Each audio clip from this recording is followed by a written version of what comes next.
नमस्कार दोस्तों। सुप्रसिद्ध कवि सूर्यकांत त्रिपाठी निराला के जन्मदिन पर कोटि कोटि नमन। प्रस्तुत है उनके द्वारा रचित कविता तोड़ती पत्थर और उसका सारांश। इस कविता में कवि ने मजदूर वर्ग की दयनीय दशा को उभारा है।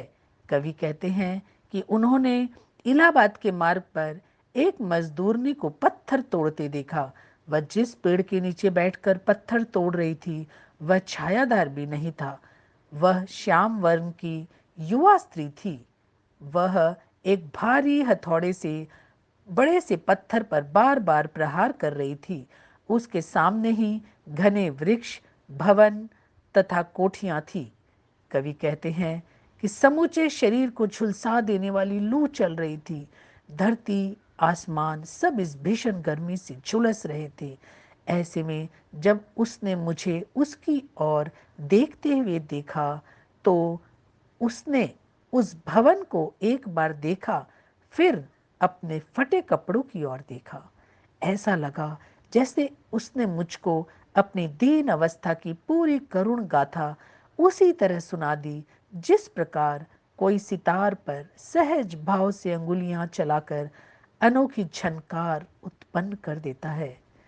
एक क्षण तक कवि की ओर देखने के बाद वह युवती कांप उठी।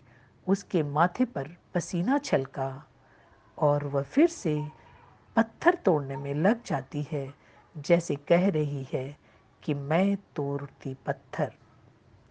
प्रस्तुत है कविता वह तोड़ती पत्थर। देखा उसे मैंने इलाहाबाद के पथ पर, वह तोड़ती पत्थर।